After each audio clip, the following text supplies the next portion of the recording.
Well guys, kita ketemu lagi di channel saya Wahyu.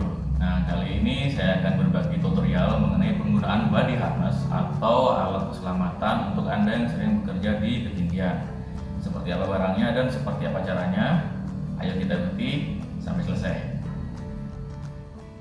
Nah, pada umumnya body harness ini setelah digunakan tersimpan dalam keadaan tidak rapi dan mempersulit kita untuk menggunakannya kembali. Nah, bagaimana caranya untuk menyiasati agar body harness tersebut mudah digunakan?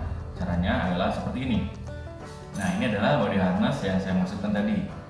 Body harness ini sendiri terbuat dari nilon yang berkekuatan tinggi yang dilengkapi dengan kait atau karabiner yang digunakan untuk mengaitkan ke daerah yang akan kita gunakan sebagai tumpuan dalam mengangkat atau keselamatan kita. Serta di sini ada D-ring yang berguna sebagai tempat pengait dari tali ini. Nah, ketika kita menggunakan body harness, pada umumnya body harness diletakkan dalam keadaan yang tidak rapi pada penggunaan sebelumnya. Jadi pertama-tama kita dapat mencari D-ring tadi. Oke, dan ini adalah D-ringnya. Kita bisa letakkan tali dan karabinernya di bawah. Dari D-ring ini kita akan lebih mudah dalam mencari titik atau lokasi tempat memasukkan lengan maupun kakinya. Dan untuk diketahui bahwa D-ring ini berada pada posisi punggung ketika nanti kita gunakan. Nah, setelah kita dapatkan D-ring, maka ini akan terbentuk bahwa ini adalah lubang untuk masukkan tangan kanan, ini tangan kiri, kemudian bagian bawah adalah tempat memasukkan kaki kanan dan kaki kiri. Seperti apa prosesnya? Ya, kita coba. Nanti pertama-tama kita memasukkan tangan kanan kita ke lubang atau ke tempat yang sudah disediakan sebagai tempat untuk tangan kanan, kemudian dilanjutkan dengan tangan kiri seperti ini.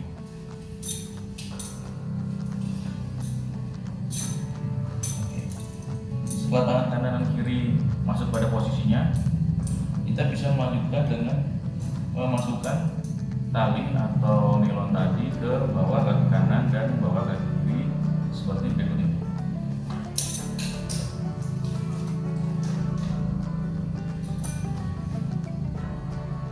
Seperti ini, di sini akan ada pengait berwarna hitam yang akan berguna sebagai pengunci atau pengikat agar tali tidak terlepas.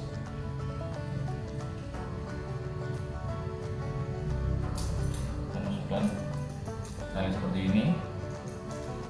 Oke, kemudian ini bisa digeser. Ini adalah bakal, dimana bakal ini bisa digeser seperti ini untuk memasukkan tali ke sisi atau ke lubang yang ada di sampingnya. Setelah itu bisa kita kencangkan, kita masukkan sisa tali tadi ke dalam thread berwarna hitam ini. Oke, dan ini sudah cukup kuat. Setelah itu kita lanjutkan lagi dengan tali di kaki sebelah kiri.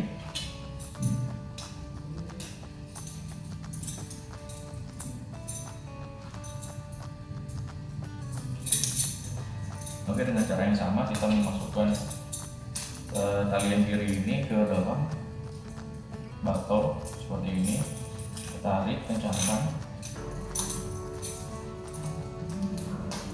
Kemudian batok bisa kita geser untuk memasukkan tali nilon tadi agar bisa dikencangkan seperti pada kaki kanan tadi. Seperti ini. Setelah cukup kuat, sisa sisa tali bisa kita masukkan ke dalam tempat yang berwarna hitam ini.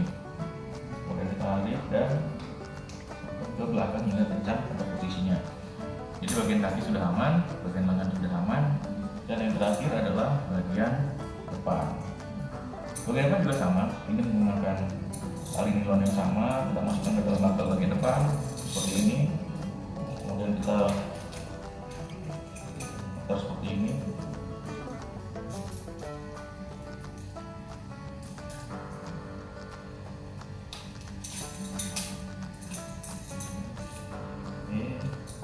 Setelah kita geser, kita masukkan seperti ini dan kita masukkan lagi ke lubang hitam yang terakhir sampai kita merasa cukup kuat, cukup kencang. Oke, dan inilah posisi terpasang dari body harness tadi, dimana bagian belakang Body harness memiliki tali beserta karabiner atau pengait ini yang bertumpu pada kiri seperti yang sudah saya tunjukkan tadi. Jadi ketika kita belum mulai memasang hook atau karabiner ini, kita dapat mengaitkannya di samping sini supaya tidak mengganggu kita berjalan. Nah, dan untuk informasi, hook pada masing-masing body harness ada yang memiliki single hook ataupun double hook. Single hook ataupun double hook sebenarnya kalau menurut saya pribadi lebih bagus menggunakan double hook. Kenapa lebih bagus? Karena dengan double hook, ketika kita menggantungkan hook yang ini kepada salah satu titik, kita bisa manjat lagi, dan kemudian dalam keadaan titik ini masih tergantung, terkancing, kita bisa menggantungkan hook yang satu lagi, baru ini kita lepas untuk menuju ke titik berikutnya. Jadi selama pergerakan selalu aman, selalu dalam keadaan tergantung pada titik atau pada posisi hook itu menggantung. Oke, demikian dari saya mengenai tutorial atau cara menggunakan body harness ini. Mudah-mudahan saja konten ini dapat berguna untuk kita semua, terutama pada Anda yang sedang bekerja di ketinggian. Jangan lupa untuk selalu menggunakan